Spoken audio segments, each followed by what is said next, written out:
Hello everyone, welcome back to this become English champion YouTube channel. My name is Ankush और हम सीख रहे हैं English through newspapers and stories.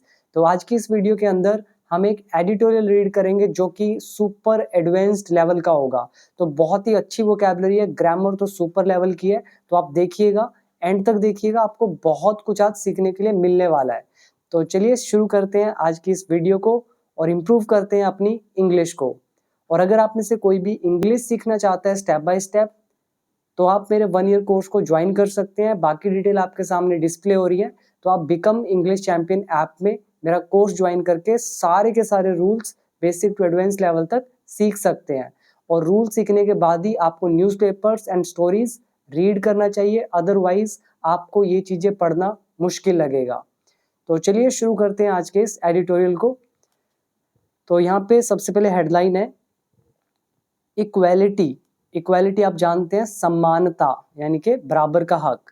And और identity यानी कि पहचान, समानता और पहचान। आगे लिखा है on the findings of the Bihar caste count. तो अभी बिहार के अंदर कास्ट काउंट हुआ है, यानी कि जनगणना जिसको सेंसस बोलते हैं वो हुआ है। तो कह रहे हैं ऑन द फाइंडिंग्स। फाइंडिंग्स का मतलब क्या हो गया? रिजल्ट यानी कि निष्कर्ष। तो जो बिहार कास्ट काउंट है उसके निष्कर्ष पर इक्वालिटी एंड आइडेंटिटी, समानता और पहचान। तो ये है हेडलाइन। इसका क्या मतलब होगा ये आपको पढ़ के पता चलेगा, बट आपको यहाँ पे फाइंडिंग का मतलब समझना है। इसका मतलब रिजल्ट क्या है, आउटकम क्या है। तो उसके आधार पर on the outcome, on the findings of the Bihar caste count. तो नीचे आ जाइए, नीचे लिखा है equitable distribution of resources. Resources का मतलब यहाँ पर होता है साधन, जो भी साधन होते हैं। और डिस्ट्रीब्यूशन का मतलब आप जानते हैं जो बांट होती है, बंटवारा। और इक्विटेबल का मतलब होता है सही और उचित, यानी कि फेयर एंड रीजनेबल। यहाँ पे मैंने मीनिंग भी लिखे हुए हैं, यहाँ पे देखिए सही और उचित यानी कि फेयर एंड रीजनेबल। तो कह रहे हैं जो फेयर एंड रीजनेबल डिस्ट्रीब्यूशन है किसका, of resources must not be, वो नहीं होना चाहिए। अब यहाँ पे देखिए मस्ट का यूज हुआ है, यहाँ पे मतलब स्ट्रॉन्गली कहा जा रहा है, शुड की जगह मस्ट, और बी मतलब होना। तो इक्विटेबल डिस्ट्रीब्यूशन जो है रिसोर्सेज का मतलब सम्मान जो बंटवारा है साधनों का, वो नहीं होना चाहिए। किस तरह से? By accentuating caste identity. Caste, जो कास्ट की पहचान है उसको बढ़ावा देते हुए, एक्सेंचुएट करते हुए, तो वो नहीं होना चाहिए।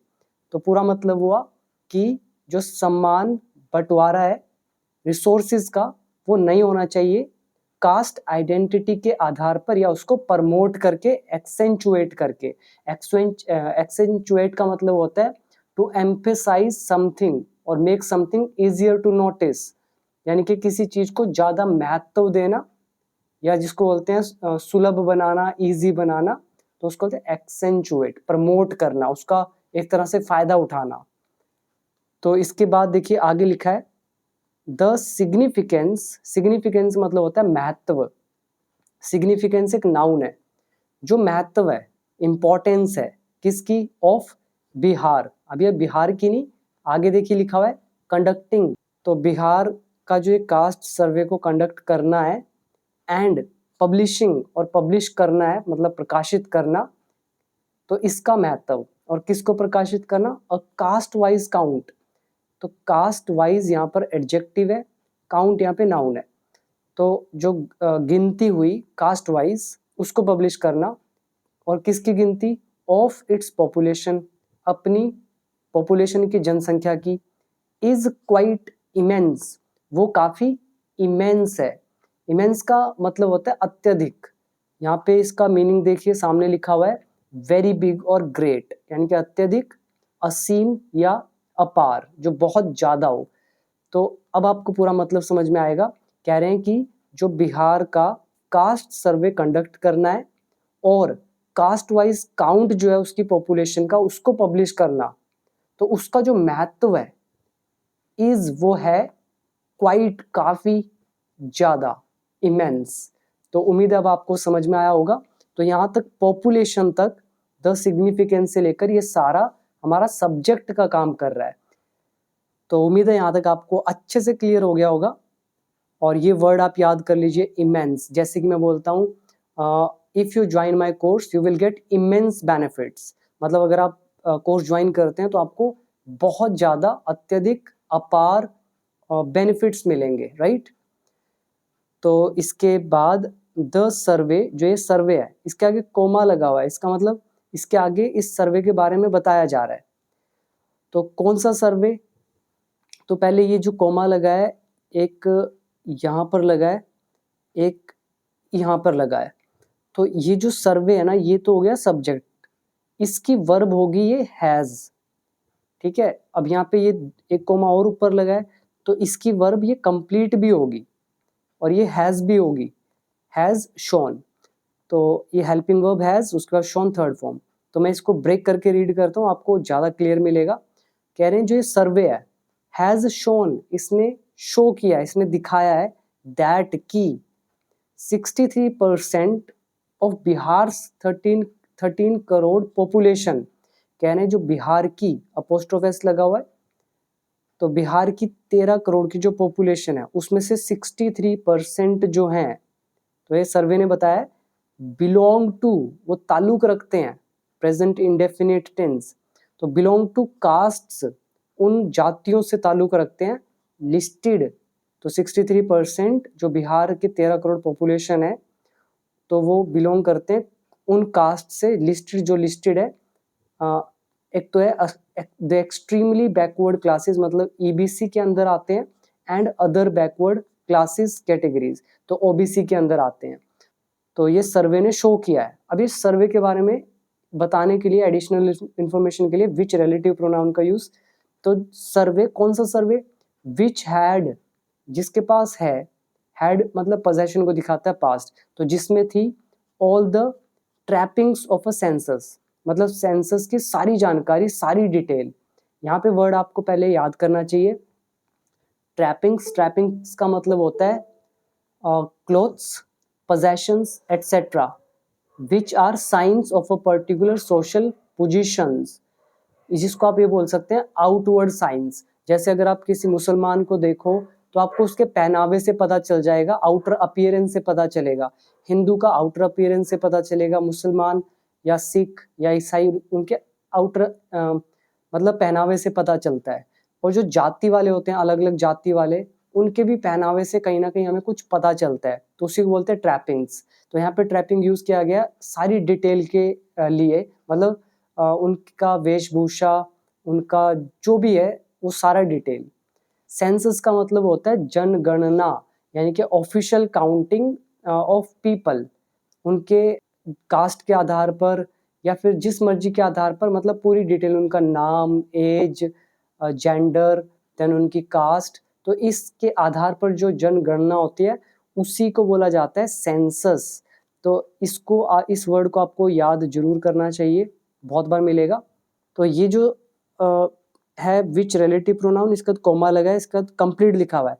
यहाँ पे प्रेजेंट इंडेफिनिट है, एक्चुअली यहाँ पे डी कंप्लीटेड लिखना चाहिए था, बट न्यूज़ में ऐसा ही दिया था, तो इसका हम पास्ट में ले आते हैं, इसको डी लगाकर। तो कंप्लीटेड ये पूरा हुआ विद अ 2 स्टेज प्रोसेस, मतलब 2 स्टेज का प्रोसेस था, 2 प्रोसेस थे, जैसे पहले ये होगा फिर ये होगा। और किसका प्रोसेस था? 2 step process of house listing, मतलब पहले तो हाउस लिस्टिंग हुई, तो ये 2 स्टेप का प्रोसेस था। आगे लिखा हुआ है फॉलोड बाय। फॉलोड बाय कब यूज करते हैं? जब आप एक सीरीज बता रहे होते हैं कि पहले ये घटना घटी, फिर उसके बाद ये घटना घटी, और उसके बाद ये घटना घटी, तो फॉलोड बाय बताता है कि ये जो आपने बोला वो घटनाएं घट चुकी है, उसके बाद क्या हुआ। तो फॉलोड बाय वही चीज बताता है कि उसके बाद, तो उसके बाद क्या हुआ? Followed by the eliciting of information from the households. जो भी हाउस होल्ड्स हैं उनकी जो इंफॉर्मेशन है उसको क्या करना? एलिसिट करना। अब एलिसिट का मतलब क्या होता है? किसी से सूचना, तथ्य आदि निकलवाना, मतलब किसी तरह से to manage to get information, facts a reaction etcetera from somebody. तो सीधा सीधा सा मतलब है किसी से उसकी जानकारी लेना। तो अब इसका पूरा मतलब निकालें। कह रहे हैं कि जो सर्वे है जिसमें जनगणना की सारी डिटेल्स हैं, सारी ट्रैपिंग्स हैं, तो ये पूरा हुआ 2 स्टेज के प्रोसेस के बाद, हाउस लिस्टिंग के 2 स्टेप के प्रोसेस के बाद, जिसके बाद followed by eliciting of information, जिसके बाद उनसे उनकी इंफॉर्मेशन निकलवाई फ्रॉम द हाउस होल्ड, मतलब सारे हाउस होल्ड से। तो इस सर्वे ने, अब आज ये हैज़ शोन, इस सर्वे ने दिखाया है, शो किया है कि 60%, 63% जो बिहार के 13 करोड़ पॉपुलेशन में से इतना जो है वो बिलोंग करता है उन कास्ट्स में जो लिस्ट की गई हैं under extremely backward classes and other backward classes categories. तो अब आप देखिए यहाँ तक, और 10 सर्वे से लेकर ये पूरा एक सेंटेंस है, यानी कि 6 लाइनों का एक सेंटेंस। अब बच्चे इन्हीं चीज़ों को देखकर डर जाते हैं, जबकि इतना मुश्किल नहीं होता। अगर आपने जो सीखा हुआ इंग्लिश, अगर आप इन चीज़ों को ब्रेक डाउन करें तो आपको सब समझ में आएगा, आपको लगेगा ये तो बहुत आसान है, बस आपकी समझ होनी चाहिए। तो इसके आगे क्या लिखा है, the socio economic profiles. Profile आप जानते हैं, जैसे हर बंदे की अपनी प्रोफाइल होती है, उसमें उसने क्या क्या किया, ऐसे जो सोशो इकोनॉमिक, सोशो मतलब जो सामाजिक, इकोनॉमिक मतलब आर्थिक, जो सामाजिक आर्थिक प्रोफाइल है किसकी, ऑफ द पीपल, लोगों की, हैव ऑल्सो बीन रिकॉर्डेड, उसको भी रिकॉर्ड किया गया है। यहाँ पे यूज हुआ हैव ऑल्सो बीन, उसके बाद वर्ब की थर्ड फॉर्म, इट मीन्स ये पैसिव वॉइस हुआ हमारा प्रेजेंट परफेक्ट टेंस।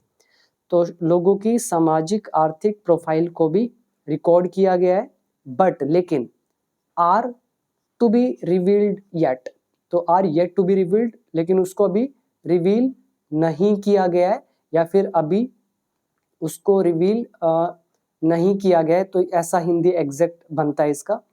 तो ये हमारा are is am are to be, यानी कि is to be, am to be, are to be, उसके बाद थर्ड फॉर्म यानी कि is to, am to, are to का पैसिव वॉइस हुआ ये हमारा कॉन्सेप्ट। तो मैं इसको हाईलाइट कर रहा हूँ, आप इसको जरूर कंसीडर कीजिएगा।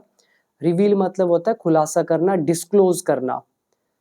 तो लोगों की सोशो इकोनॉमिक प्रोफाइल जो है उसको रिकॉर्ड किया गया है, लेकिन उसको अभी रिवील किया जाना है। अगर मैं एग्जैक्ट हिंदी बताऊं, नहीं की गई है, या फिर उसको अभी रिवील किया जाना है, ना है, नहीं है, नहीं है, यानी कि is to be, am to be, are to be passive voice में, और येट इज अभी तक।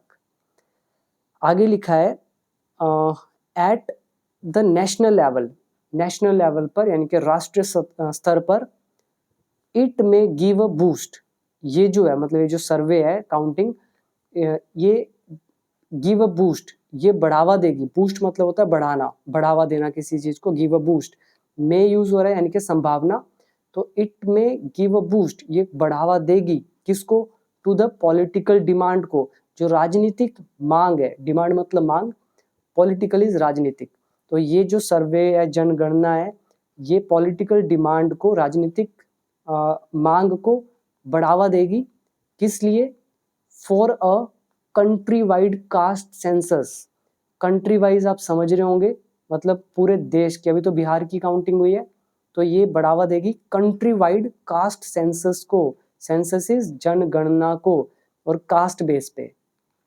एंड और पुश, पुश करेगी मतलब आगे बढ़ावा देगी, फोर्स करेगी द जुडिशियल डिस्कोर्स को। जुडिशियल मतलब न्यायिक, जो कोर्ट वगैरह का होता है, न्यायिक, ठीक है, न्यायिक। और डिस्कोर्स मतलब हो जाता है चर्चा, मतलब जो भी जुडिशियल जो भी लोग होते हैं वो चर्चा जो करेंगे, तो उस चीज को ये पुश करेगा, ये जो जनगणना है बिहार वाला। और किस तरफ करेगा, टूवर्ड्स, की ओर, किसकी ओर करेगा, रिकंसिडरिंग, कि वो पुनः विचार करे। रिकंसिडर मतलब होता है पुनः विचार करना, दोबारा से सोचना उसके बारे में।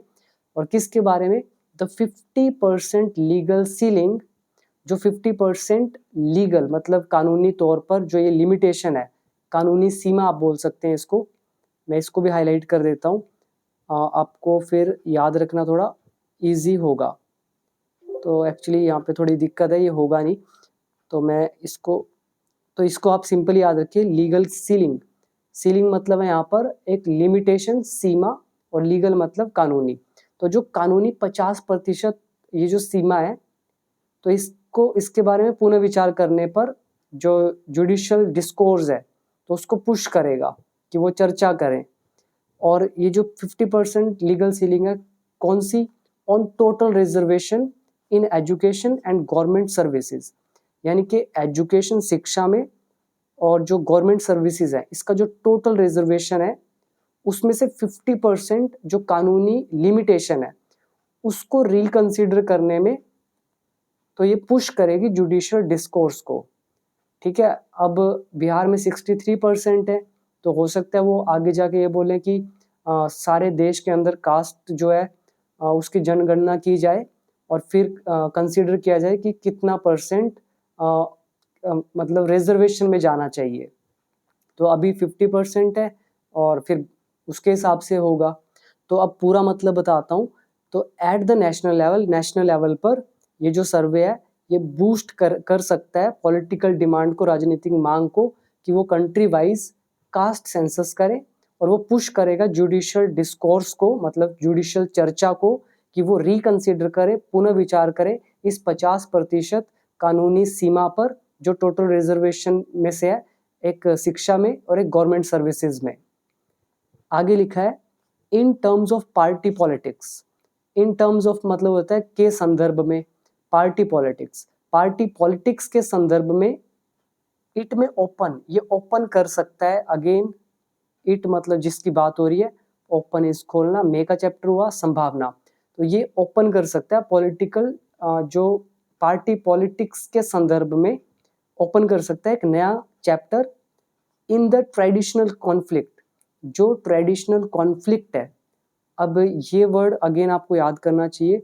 ट्रेडिशनल मतलब जो भी परंपरा के अकॉर्डिंग होता है, पारंपरिक बोलते हैं इसको, और कन्फ्लिक्ट मतलब विवाद। और इन टर्म्स ऑफ ये भी याद आपको करना चाहिए। तो कह रहे हैं कि पार्टी पॉलिटिक्स के संदर्भ में ये ओपन कर सकता है नया पार्ट, किस चीज में, ट्रेडिशनल कॉन्फ्लिक्ट में, पारंपरिक जो विवाद है इसमें। बिटवीन मतलब दो लोगों के बीच में कॉन्फ्लिक्ट है, किसके बीच में, द बीजेपी के बीच में। आगे इसको अभी रीड करते हैं, एंड अदर पार्टीज, और दूसरी पार्टीज के बीच में। अब बड़ा करने के लिए क्या किया, द बीजेपी लिख दिया, उसके बाद अब बीजेपी के साथ देखिए आईएनजी लगा दिया। इसका मतलब बीजेपी के साथ एडिशनल इंफॉर्मेशन दे रहे हैं कि बीजेपी कौन सी, वो क्या कर रही है। तो बीजेपी सीकिंग, जो खोज रही है, सीक मतलब खोजना, मांगना, जो मांग कर रही है, खोज कर रही है, टू कंसोलिडेट का मतलब क्या होता है, ये वर्ड अच्छा है, आपको याद करना चाहिए। तो इसका मतलब हो जाता है वस्तुओं को जोड़कर एक बनाना, यानी कि संगठित करना। तो इसको आप याद जरूर करें। तो बीजेपी कौन, सीकिंग, जो मांग कर रही है संगठित करने की, किसको, ऑल सेक्शंस ऑफ हिंदुओं के जितने भी सेक्शंस है, जितने भी कम्युनिटी, संप्रदाय जो भी है, तो उन सारे सेक्शंस को हिंदुओं के कंसोलिडेट, संगठित करने के बारे में सोच रही है। इनटू वन मैसिव सपोर्ट, कि वो एक साथ हो जाए। मैसिव मतलब बहुत बड़ा, विशाल, और सपोर्ट मतलब समर्थन, और बेस मतलब एक बेस बन जाता है। तो मैसिव सपोर्ट बेस बनाने की, संगठित करने की सोच रही है बीजेपी। एंड अदर पार्टीज, इन दोनों के बीच में है ना, तो एक बीजेपी के बीच में, एक अदर पार्टीज के बीच में। और अदर पार्टीज कौन सी, अब इसके साथ भी देखिए आईएनजी लगाकर एक सेंटेंस को जोड़ दिया ताकि अलग से सेंटेंस ना लिखने पड़े, just to make long sentences a single sentence. तो आगे लिखा है बैंक ऑन एक फ्रेजल वर्ब होती है जिसका मतलब क्या होता है, जिसको आप बोलते हैं रिलाय ऑन करना, मतलब निर्भर रहना या भरोसा करना, बिलीव करना, ट्रस्ट करना, तो उसको बोलते हैं बैंक ऑन। तो कह रहे हैं कि जो दूसरी पार्टी है और बीजेपी के बीच में है, तो उनके बीच का जो ट्रेडिशनल कॉन्फ्लिक्ट है, तो उस पर एक नया पार्ट ओपन कर सकती है ये। और अदर पार्टीज कौन सी, बैंकिंग ऑन, जो निर्भर करती है different sections of the OBCs, other backward categories के जो सेक्शंस हैं, तो उन पर निर्भर करती है दूसरी पार्टीज। तो अब पूरा मतलब क्या हुआ इसका, अब देखिए यहाँ से लेकर यहाँ तक पूरा सेंटेंस। तो कह रहे हैं कि पार्टी पॉलिटिक्स के टर्म में ये जो भी सर्वे चल रहा है, ये नए चैप्टर को ओपन कर सकता है जो ट्रेडिशनल कॉन्फ्लिक्ट को लेकर है, विवाद को लेकर है बिटवीन बीजेपी, जो जितने भी हिंदू के ऑल सेक्शंस हैं वो एक मैसिव सपोर्ट बेस में संगठित करना चाहते हैं, और दूसरी पार्टी के बीच में जो रिलाई ऑन करती है different sections of the OBCs. आगे है एट अ टाइम, इस समय पर, व्हेन, जब Hindutva is seen to have trumped parties.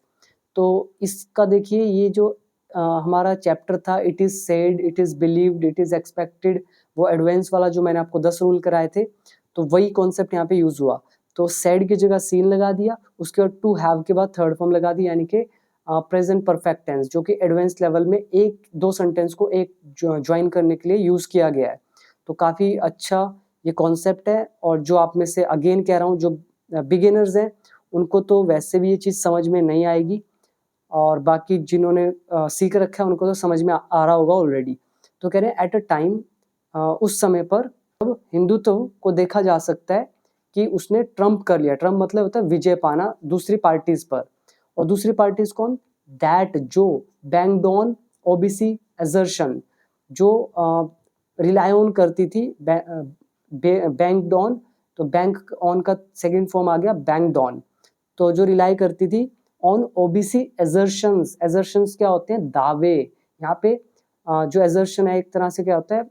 दृढ़ कथन, मतलब आप फोर्सफुली और फैक्ट की बात करते हैं जोर देकर, उसको बोलते हैं दृढ़ कथन, या फिर आप कह लें कि दावा। तो जब हिंदुत्व को देखा जा सकता है, और इस दौरान क्या हो रहा है? इन्फ्लुएंशियल सोशल ग्रुप्स, जो भी प्रभावशाली, इन्फ्लुएंशियल होते हैं, जो प्रभाव डालने वाले होते हैं, वो जो सोशल ग्रुप्स हैं, मे नाउ सेंस एंड अपॉर्चुनिटीज, वो एक अपॉर्चुनिटी बना सकते हैं टू लिवरेज। लिवरेज करने के लिए, लिवरेज मतलब होता है उठाना।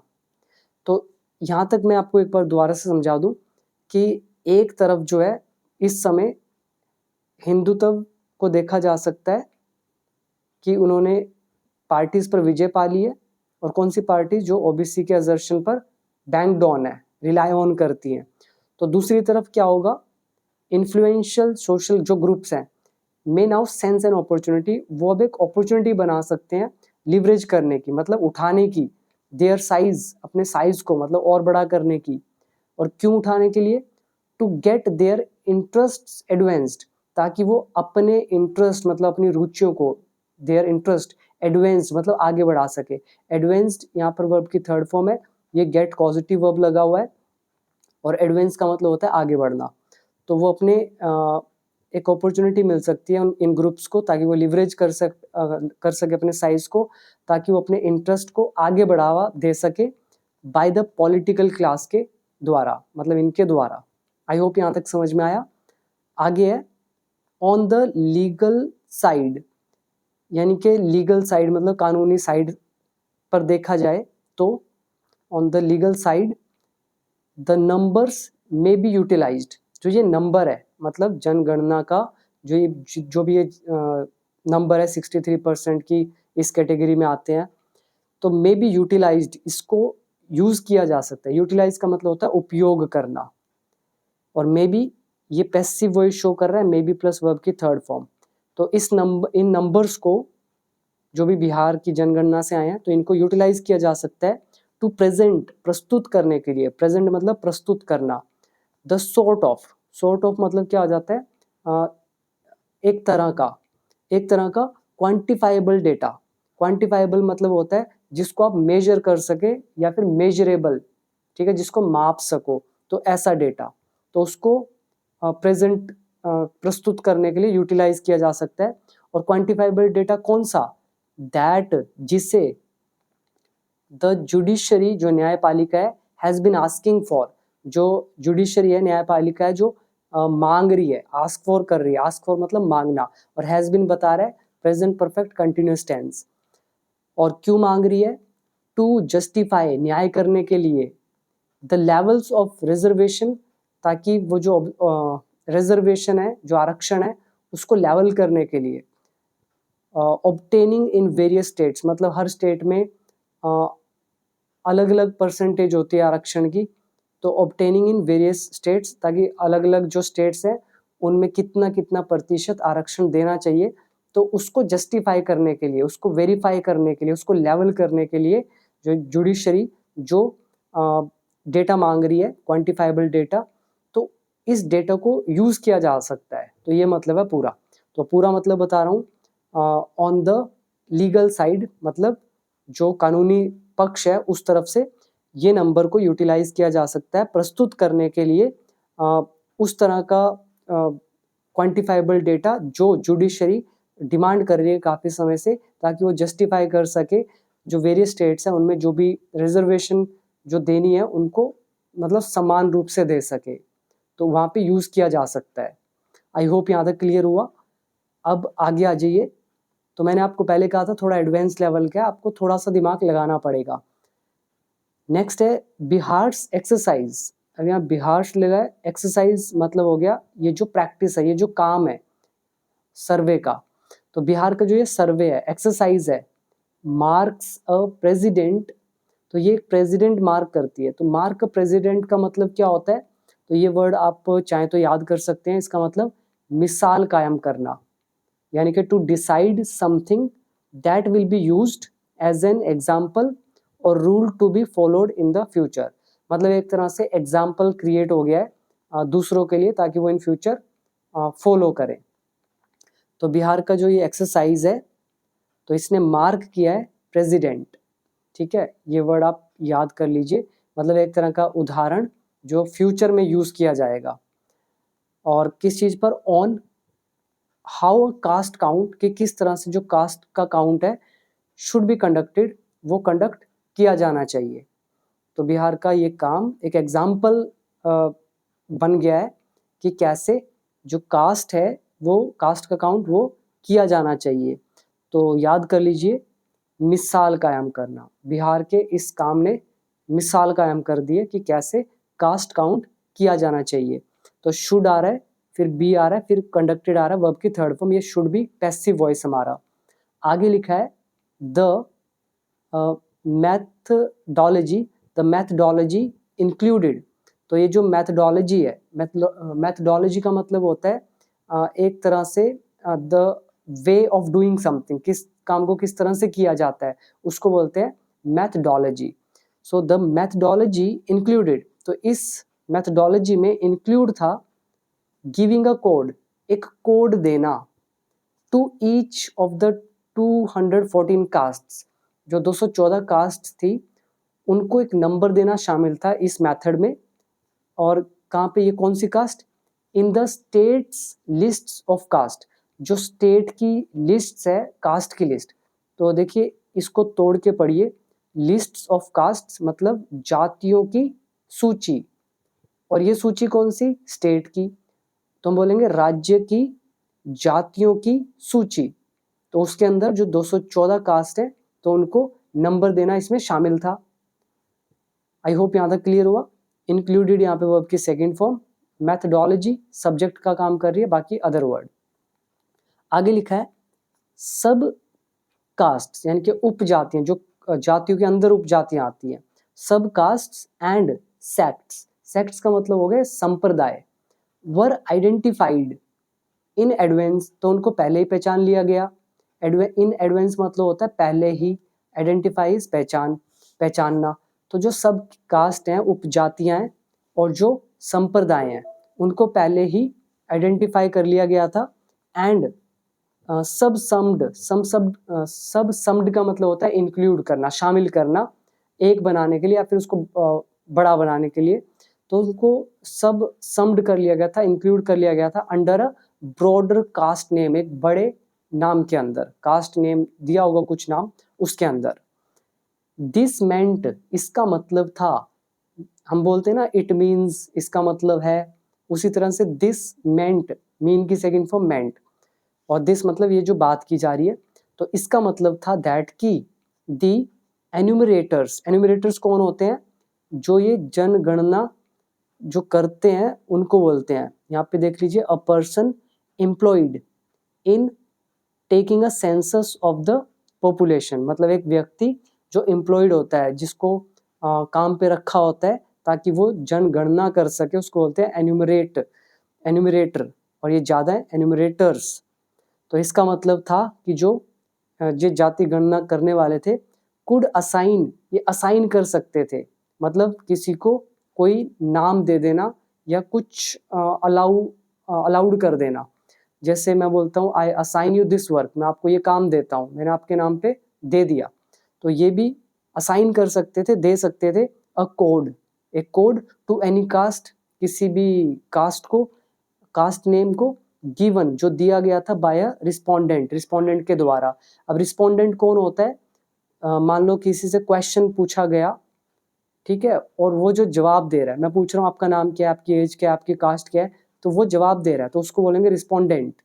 तो जो रिस्पोंडेंट के द्वारा गिवन बाय, तो जो दिया गया था कास्ट जो भी, तो यहाँ पे देख लीजिए कास्ट नेम, तो कह रहे हैं कि इसका मतलब था कि जो भी जनगणना करने वाले थे वो असाइन कर सकते थे कोड किसी भी कास्ट नेम को, और जो दिया गया था रिस्पोंडेंट के द्वारा। आगे है a major reason for the union government, तो मेजर रीजन कह रहे हैं जो मुख्य कारण यूनियन गवर्नमेंट के लिए नॉट रिलीजिंग, न रिलीज करने का, न छोड़ने का, न सामने लाने का, द कास्ट रिलेटेड डिटेल, जो कास्ट रिलेटेड डिटेल्स थी उसको, of its 2011 socio economic and caste census. तो कह रहे हैं कि जो यूनियन गवर्नमेंट है, तो इन्होंने रिलीज नहीं किया था कास्ट रिलेटेड डिटेल जो कि 2011 socio economic and caste census में थी। तो कह रहे हैं उसका जो मेजर रीजन है वॉज दैट, वो ये था कि, अब देखिए वॉज जो है अ मेजर रीजन, तो a major reason was that, तो मेजर रीजन था दैट की। अब ये जो इसके आगे दे रखा है, हम ये एडिशनल इंफॉर्मेशन दे रहे हैं कि किस चीज़ के लिए रीज़न भाई, हम कह रहे हैं यूनियन गवर्नमेंट ने जो रिलीज़ नहीं किया था इस डेटा को, तो इसका मेजर रीज़न वॉज दैट, वो ये था कि द डेटा इट यील्डेड, कि जो डेटा था, इट मतलब इसने, मतलब यूनियन गवर्नमेंट ने, यील्डेड मतलब पेश किया। यील्ड का मतलब क्या होता है? तो एक तो यील्ड का मतलब होता है घुटने टेकना, जैसे don't yield to difficulties, difficulties के सामने घुटने मत टेको। दूसरा मतलब इसका होता है रिजल्ट, आउटकम। यहाँ पे मैंने कुछ लिखा भी हुआ है, टू प्रोड्यूस और प्रोवाइड क्रॉप्स, प्रॉफिट्स और रिजल्ट्स, मतलब प्रोड्यूस करना या प्रोवाइड करना, या तो फसल या फायदा, मुनाफा, या फिर परिणाम। तो वही कह रहे हैं कि मेजर रीजन था नॉट रिलीजिंग का, ये सारी डिटेल बाय यूनियन गवर्नमेंट, कि जो डेटा इट यील्डेड, जो इसने डेटा पेश किया, वो टू कंफ्यूजिंग, वो बहुत ज़्यादा कंफ्यूजिंग था। टू एक नेगेटिव सेंस में यूज होता है, जो बहुत ही ज़्यादा हो, तो टू कंफ्यूजिंग था, भ्रमित करने वाला, एंड अनविल्डेड, अनविल्डी। तो अनविल्डी का मतलब क्या होता है, इसका भी मैंने यहाँ पे लिखा हुआ है, आप पढ़ लीजिए, आपको ये नया वर्ड याद हो जाएगा। तो इसका मतलब होता है डिफिकल्ट टू मूव, जिसको हिलाना बहुत मुश्किल हो, और कैरी या उठाकर ले जाना बहुत मुश्किल हो, बिकॉज इट्स टू लॉन्ग, या फिर टू बिग, या टू हैवी, ठीक है। भारी भरकम मतलब बहुत भारी, या जिसको ट्रांसफर करना, हिलाना डुलाना मुश्किल हो। मतलब जनगणना करी और उसके इतने ज़्यादा पेज भर गए, इतने ज़्यादा पेज भर गए कि उनको ना तो आप मूव कर सकते ना हिला सकते, तो उसी को बोलते हैं अनविल्डी। तो अब आपको ये पूरा समझ में आ गया होगा, ये पूरा सेंटेंस, कि मेजर रीज़न जो था कि यूनियन गवर्नमेंट के रिलीज़ न करने का ये सारा डेटा, कि डेटा जो इसने पेश किया था वो बहुत कंफ्यूजिंग था, और कैसा था, अनकैरिएबल, जिसको कैरी नहीं किया जा सकता था, बहुत हैवी था, उठाया नहीं जा सकता था, मूव नहीं किया जा सकता था, unveiled. As many as 46 lakh castes, कह रहे हैं कि ज़्यादा से ज़्यादा 46 लाख कास्ट्स वर नेम्ड, तो इतनी कास्ट बताई गई बाय द पीपल, लोगों के द्वारा। तो इमेजिन कर सकते हैं आप। आगे लिखा है प्रिज्यूमेबली, प्रिज्यूमेबली का मतलब होता है संभवतः, तो प्रिज्यूमेबली बिकॉज कह रहे संभवतः क्योंकि, दे गेव कास्ट, क्योंकि उन्होंने कास्ट भी दी, सब कास्ट दी, उप जातियां दी, सेक्ट्स दिया यानी कि संप्रदाय दिया, क्लैंस दिया, जैसे आपने गेम खेली होगी क्लैश ऑफ क्लैन, तो क्लैन का मतलब होता है वंश। एंड सरनेम्स, और सरनेम्स दिए। व्हेन जब आस्क्ड पूछा गया, टू नेम देयर कास्ट उनकी कास्ट बताने का। तो सीधा सीधा मतलब है कि कह रहे हैं कि ज़्यादा से ज़्यादा as many as 46 lakh caste जो थी वो नेम की गई, बताई गई लोगों के द्वारा। और संभवतः क्योंकि उन्होंने अपने कास्ट बताई, सब कास्ट बताई, मतलब जाति बताई, उपजाति बताई, सेक्ट्स बताए, संप्रदाय बताए, अपने क्लैन बताए, मतलब वंश वगैरह, सरनेम बताए जैसे कुमार शर्मा वगैरह। व्हेन आस्क्ड जब पूछा गया, टू नेम नाम बताने के लिए उनकी जातियों के।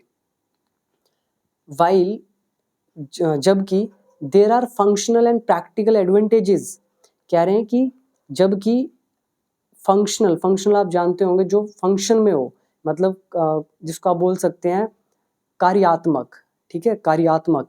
और प्रैक्टिकल आप जानते हैं व्यवहारिक।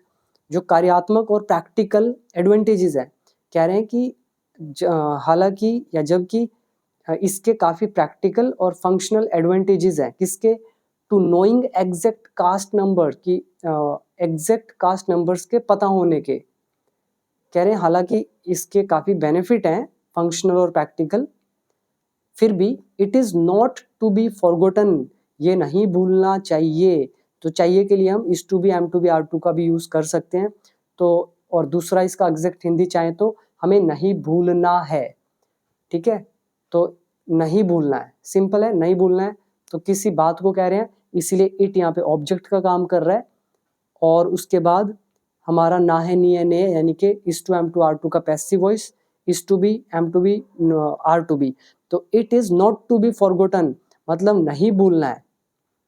दैट की द लार्जर गोल, कि जो बड़ा लक्ष्य है, लार्जर गोल है ऑफ द कॉन्स्टिट्यूशन, संविधान का, रिमेन्स वो रहना चाहिए, द अटेनमेंट हासिल करना, अटेनमेंट मतलब हासिल करना, ये नाउन है एक्चुअली।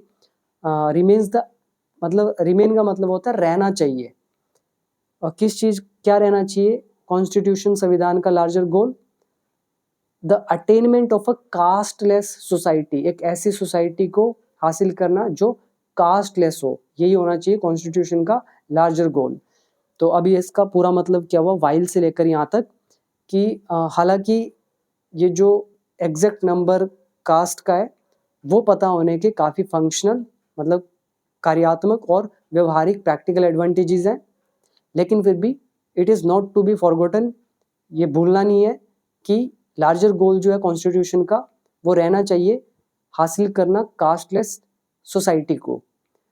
तो आई होप यहाँ तक समझ में आया। तो अब हमारी एक ये लाइन रह गई है और दो, यानी कि 2 सेंटेंस रह गए हैं। तो एक सेंटेंस मैं आपके लिए छोड़ता हूँ ये वाला, क्योंकि ऊपर मैंने ऑलमोस्ट पढ़ा ही दिया है ये, तो इसको आप पढ़ सकते हैं। ये मैं आपको पढ़ा देता हूँ। और जो भी आप में से इंग्लिश सीखना चाहते हैं तो डेफिनेटली मेरे कोर्स से आप ज़रूर सीखिए, आपको बहुत बेनिफिट होगा। और मैं उसी के दम पर ये सारी चीज़ें रीड कर पाता हूँ। अगर आप भी सीखेंगे तो आप भी कर पाएंगे। तो लिंक आपको मिलेगा नीचे डिस्क्रिप्शन बॉक्स में। और इस तरह की अगर और वीडियोस चाहिए तो आप मुझे कमेंट करके जरूर बताते रहें। अगर कमेंट्स करेंगे तो मुझे लगेगा कि आपको वीडियोस चाहिए, तो मैं आपके लिए वीडियो लाता रहूँगा। और आप वीडियोस को शेयर जरूर करते रहें, वॉच करते रहें, कमेंट करते रहें। कॉन्सेप्ट सीखने के लिए कोर्स को ज्वाइन करें। तो आखिरी sentence, affirmative action. Affirmative action मतलब हो जाता है सकारात्मक जो एक्शन है, मतलब पॉजिटिव एक्शन। इंडीड बेशक, हेल्प्स मदद करता है, एड्रेस संबोधित करने के लिए, यानी कि एक तरह से रिमूव करने के लिए, इन इक्विटीज इन सोसाइटी, जो भी असमानताएं हैं, इनइक्विटीज है सोसाइटी में, तो उसको हटाने के लिए ये जो पॉजिटिव एक्शन है वो बेशक हमारी मदद करता है। तो ये था हमारा आज का एक कंप्लीट एडिटोरियल। उम्मीद है आपको पसंद आया होगा। तो थोड़ा सा डिफिकल्ट था, थोड़ा तो नहीं, आई थिंक बहुत एडवांस लेवल का था, सुपर एडवांस लेवल में इसको कहूँगा। और एक पक्की चीज़ है कि अगर आप मेरी वीडियोस देखते रहेंगे तो आपकी इंग्लिश वो नहीं रहेगी जो आज है, बहुत इंप्रूवमेंट आएगी। वीडियोस वॉच करते रहें। तो अभी दीजिए इजाज़त, थैंक यू सो मच। और अपने दोस्तों के साथ वीडियो को शेयर करें। अगर मेरी बुक बाय करनी है तो लिंक नीचे डिस्क्रिप्शन बॉक्स में गिवन है, कोर्स का लिंक भी नीचे गिवन है, आप डिस्क्रिप्शन बॉक्स चेक कर सकते हैं। या फिर प्ले स्टोर में जाएँ, वहाँ पे टाइप करें बिकम इंग्लिश चैम्पियन और ऐप को डाउनलोड करके आप कोर्स को ज्वाइन करें।